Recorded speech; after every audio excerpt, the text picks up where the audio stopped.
Puff Daddy, whoever, none of these niggas, all you fake hard niggas. Hold on. Okay. All you fake hard niggas. You know what I'm saying? I don't give a because you can't shoot nobody anyway, and the reason why you got to talk is because you did a deal, you fed. Because Jay-Z and Puff was given an assignment, and that was to destroy East Coast rap, tampering with a federal witness. And when he showed and bit the hand that fed him, he got himself in a whole lot of trouble.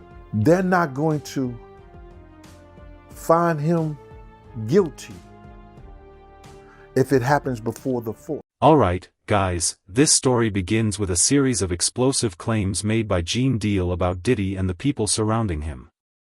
Deal, a former bodyguard and law enforcement professional, has publicly discussed what he says he witnessed and learned during those years.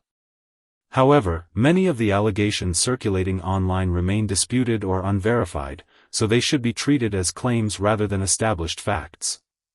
What makes these statements so compelling is the number of industry figures and events they attempt to connect. And by the way, y'all done already with me so much. Y'all already black mirrored me. You already made everybody think I'm crazy. You already took my family away. You already separated all my friends. I don't got no celebrity friends. Because when I was on TV, on Instagram saying, I don't know where my child is, and the Kardashians kidnapped my daughter in public, and I didn't have the address of my child, none of these niggas that want to say something Travis now. Gave you the address, though, right? Travis gave me the address. Right. But as far as Meek Mills, Puff Daddy, whoever, none of these niggas, all you fake hard niggas. Hold on. Okay. All you fake hard niggas. You know what I'm saying? I don't give a because you can't shoot nobody anyway, and the reason why you got to talk is because you did a deal, you fed. You know what I'm saying? That's why you got to come at me, because part of the deal for you to be able to do all that and get out of jail is that you promise that you're going to go pull my coat car. So y'all niggas shut the about me. Now let me say it calm. You niggas shut the about Mike. One of the biggest allegations centers on Diddy and Jay-Z. Deal has claimed that the two were far closer professionally than the public may have understood and suggested they played a role in broader efforts affecting East Coast hip-hop. According to his account, record label economics and competition between regions may have influenced which artists received major opportunities. These are serious allegations, but there is no basis here to present them as proven facts. The important point is that Deal is offering his interpretation of an industry he personally experienced. It was close enough that they wasn't playing basketball, they wasn't playing baseball, they wasn't playing football, and they wasn't playing hockey or soccer for Diddy to come on stage, pat him on his ass, and then make the statement to people in the world that can't nobody call me Sean but Jay-Z. Now, I don't know what kind of statement, and I can't say, I wish I could say half a homo, but I know I can't say it. But I don't know what kind of half a homo that is. And you trying to say that you're not close to somebody. But they were so close that they had matching white girls together. Because when they used to see each other, they used to say, yo, how your skinny white girl doing? He'd be like, yo, how your skinny white girl doing? So, I guess that's a certain type of closeness. Deal further argued that New York artists were sometimes treated differently from performers in other regions. He pointed to differences in record advances, commercial expectations, and label strategies as evidence of a wider imbalance. His version of events suggests that some executives had financial reasons to control the growth of certain artists. Whether that amounted to a coordinated effort is another question entirely. Still, his comments raise an interesting discussion about how business decisions, competition, and influence shaped the hip-hop industry during that era. Because Jay-Z and Puff was given an assignment, and that was to destroy East Coast rap. And what I mean by that, New York rappers was getting 800 to 1.2 million, or some larger than that, and sign with labels back then.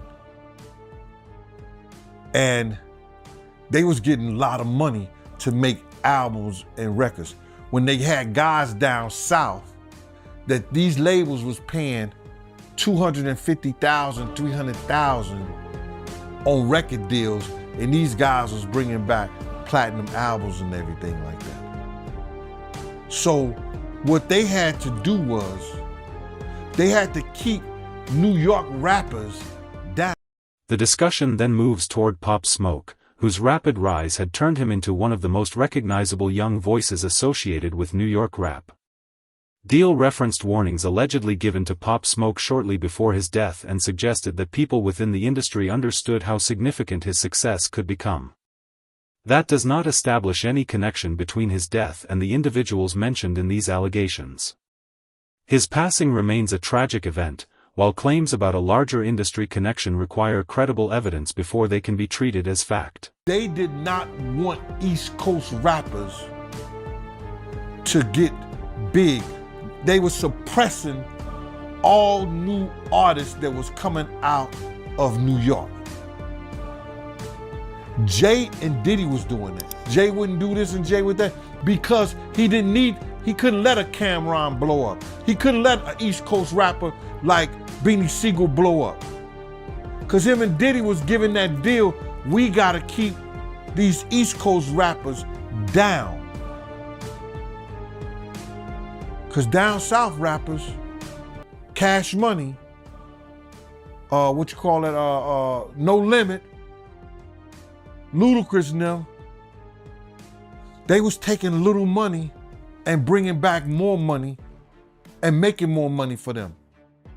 So the record labels, I wouldn't say they was gonna lose off the East Coast rappers, but they couldn't give them peanuts. They couldn't give them $200,000 to do an album, $300,000 to do an album. They couldn't give them that type of money.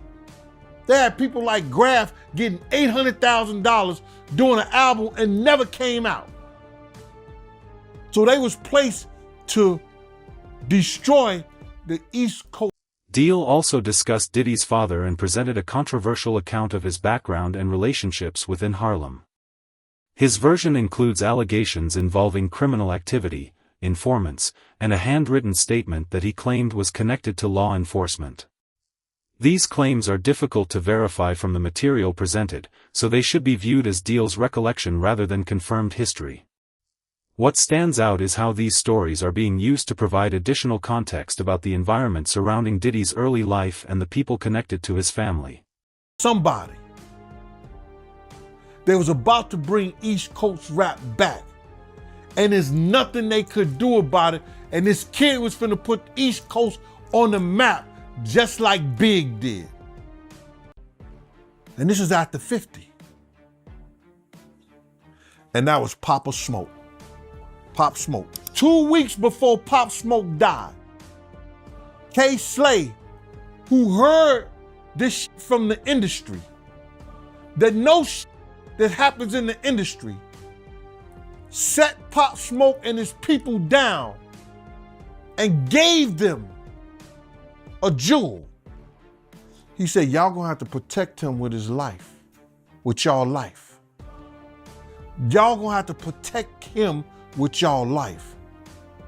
Cause he know Pop Smoke was about to bring rap back to the East Coast. And what happened? Pop Smoke ended up dead. Another major point involves Justin Bieber. Deal discussed footage in which Diddy appeared to check Bieber and speculated that Diddy may have been concerned about whether someone was recording him. Deal interpreted that behavior as potentially significant if Bieber had ever been approached by federal investigators. But speculation about someone's intentions is not the same as proof of witness interference or unlawful conduct. Without verified evidence establishing what Diddy knew or why he acted that way, this part of the story remains an allegation rather than a confirmed conclusion. Sold drugs to one of the undercovers that worked for them. They gave that undercover New York City police officer $10,000 for the tape. For the tape. And to see the handwritten statement that father made against their crew. This is what Freddie Myers is saying to me. A real gangster that did all this time. He told the dude who brought Puff into their clique he had to get rid of him. Now, every gangster in Harlem who was getting money back in that day wasn't none of them cab drivers. Puff father was a cab driver. He told the guy that he had to get rid of Puff father. And he said the nigga who killed Puff father was the one that was carrying the casket, crying the hardest at the funeral. He, and from what Tim Dog was saying about his mother and everything like that, his father was more so like a pimp than he was a drug dealer. Puff's father was murdered for trying to tell on Freddie Myers and their crew. He had wrote a handwritten statement. He did a handwritten statement and a tape statement, and the police sold it to the Freddie Myers and them for $10,000. The conversation also includes claims about Bieber's relationship with Diddy during his younger years. Some commentators have interpreted old footage and public appearances as signs that Bieber may have been uncomfortable around him. But body language and edited video clips can easily be misunderstood without context. What can responsibly be said is that these discussions have renewed public interest in their past association. Any stronger claim about misconduct or intimidation would require reliable evidence and should not be inferred simply from appearances or commentary. The other day, I seen on the video that Puff had ran into Justin Bieber. They met up, and he started tapping him as if he was searching him and see if he had some kind of device on. Did you see that? Yep. Check this out. What if the federal government have already talked to Justin Bieber? And Diddy did that on tape. That means in his mind, he think this person may be a witness. Right? Yep. What he had just done that is against the law, tampering with a federal witness. If they have already talked to Justin Bieber prior to him doing that, he goes and look like he's searching him. It appears that he's asking Justin Bieber, yo, you got a wire on something like that? Like, you're tampering with a federal witness. That's a charge right there that can land him in jail. Reckless. That was real reckless. Deal then addressed the large quantity of bottles reportedly seized during the federal investigation into Diddy's properties. Online commentary has produced numerous theories about what those containers supposedly contained. However, the existence of a large seizure does not automatically prove the more extreme theories circulating on social media. Evidence from an investigation must be evaluated through official records and court proceedings, not speculation. This is an important distinction because sensational claims can quickly spread far beyond what the available evidence actually establishes. Like what for?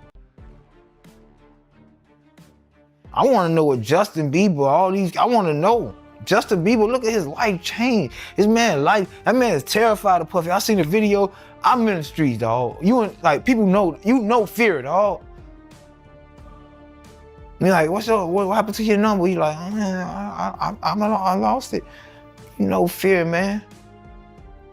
You gotta think of all the people, the white folks who been at the parties. They scared. They don't roll in crowds with niggas and guns. You know, when they get slapped in the mouth at a party for being too high, they shut up. You get what I'm saying? Another allegation concerns Brendan Paul, who was described by Deal as potentially having a confidential relationship with federal authorities. Deal suggested that cooperation with investigators could have influenced Paul's legal situation. Again, that is an allegation, not something we should present as confirmed without documentary evidence. Confidential informant arrangements are highly specific legal matters, and assumptions based on someone's case outcome are not enough to establish that such an arrangement existed. The broader point is that Deal believes investigators were building their case through people close to Diddy. Isn't it weird that the government was so interested in Diddy's baby oil that they took 1,000 bottles away from his house? If the government took 1,000 bottles of baby oil and somebody had things what appeared to be baby oil, and then you have to listen to the prosecutor. He said that they seized 1,000 bottles what allegedly to be baby oil. Allegedly to be baby oil. So that's telling people that it wasn't baby oil. And people think that that was baby oil, they out their mind. I don't believe it was baby oil. Yo, bro, when they went up in there, they knew what they was gonna find. They knew what was ever in that baby oil or that those bottles that appeared to be baby oil, they knew about that. Deal also suggested that federal authorities had been aware of concerns surrounding Diddy long before the major investigation became public. He argued that the situation escalated after relationships within Diddy's circle began to deteriorate. That interpretation offers one explanation for why the investigation eventually became so prominent, but it remains Deal's perspective. Official investigations develop through evidence, witnesses, and legal procedures, so claims about hidden motives or private agreements should always be separated from what prosecutors can actually prove in court. He wasn't just a drug mule, he was a plant. He's a CI. That's a confidential informant. He already had a case prior to him getting that case with Diddy and them. He probably already had a handler of somebody that he was just trying to work it out, and that's what he did. You think he told him any information about Diddy? Yeah, he got to. They're not gonna give you a deal for nothing. Cause you got caught with the drugs? Cause you say they was for Diddy and them? You gotta give us something. And you think they're using all that information to indict Diddy? Oh, no doubt. They taking their time, bro. They working on this and they taking their time. Another striking part of the discussion involves Diddy's security team. Deal contrasted the people who appeared around Diddy during his earlier years with those who later became associated with the legal proceedings. He suggested that individuals with formal law enforcement backgrounds were no longer as visible. That observation may be interesting, but it does not by itself establish wrongdoing. Security arrangements change over time for many reasons, and the absence of certain individuals from a courtroom cannot automatically tell us why they were not involved. Because he got friends in high places still, that's a possibility. We wouldn't be here with the federal government if he never had made those people mad, bro. The federal government been knowing about Diddy for a long time. For a long time. You got people coming out saying now, I've seen Suge on your program, said he was a federal agent. I've been told people that. That I know him and Kirk Burroughs was taking paperwork down to the federal government. I've been knew he was going to DC. I did a show on that. Even when people thought that the prosecution was letting up by having the predicate acts and the predicate charges dropped. And people was going in, he getting off. No, they did that to make the case more better for the jury when they look at it. And it doesn't give him an opportunity. It may give him an opportunity, but it lessens his opportunity for appeals when they drop the attempted arson, attempted kidnapping, attempted this, that, and the third. When they drop those charges and say, no, he did do it, it makes it easier for the jury to read and make a decision on it. And when he showed and bit the hand that fed him, he got himself in a whole lot of trouble. Deal also made a prediction about the timing of Diddy's verdict, arguing that the date of the decision could reveal how seriously the jury approached its responsibility. The verdict ultimately came before the date he highlighted, which has led some viewers to revisit his earlier comments. But timing alone cannot demonstrate what jurors were thinking or whether outside factors influenced their decision.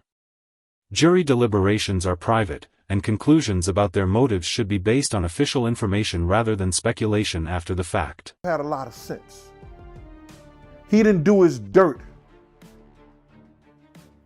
with NYPD, with parole, corrections, or none of us who work for him. If he did his dirt, he did it with those street guys who were security and that showed up and came up in the trial. None of the security that was police officers or had government credentials came up in the trial, bro. D-Rock, Paul, Bonds, Remy. Street guys. Say hello to the bad guy here. Because you want to make me out the bad. The story then returns to Deal himself. He claimed that someone connected to Diddy attempted to reach him and communicate that it was time to stop discussing the situation. Deal interpreted that contact as an effort to discourage him from speaking publicly. If accurate, that would certainly be noteworthy, but the claim still needs independent confirmation. What is clear is that Deal has continued discussing his experiences publicly, presenting himself as someone who believes he has information that deserves to be heard. For the 4th of July, he might have a chance. If it goes after the 4th of July, that means those jurors are taking their job seriously. They have went down and took the judge's instructions and said,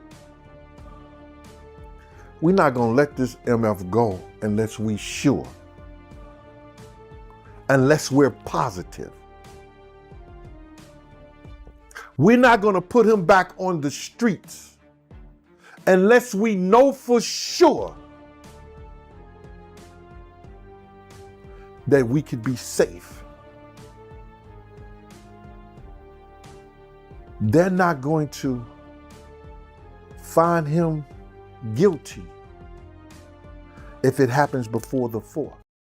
Ultimately, this entire story contains a mixture of first-hand recollections, public footage, speculation, and serious allegations. Some details may deserve further investigation, while others remain impossible to verify from commentary alone. The responsible approach is to distinguish documented facts from personal claims and internet theories. Diddy's legal history and the surrounding allegations should be judged through credible evidence and official records rather than sensational conclusions. That distinction matters, especially when real people and serious reputations are involved. She ain't the only one he was trying to get in contact with. You understand? He sent somebody through somebody else to try to get in contact with me, telling me enough is enough. Oh, okay. You tell Big Mama that enough is enough. You can't tell Wolf Mama enough is enough. You tell D Ferg Mama enough is enough. You understand? You tell all those people who supported you and they survivors enough is enough. Said, Kirk told me, yo, he want to reach out to you, Gene. He want to speak to you. I said, speak to me for what?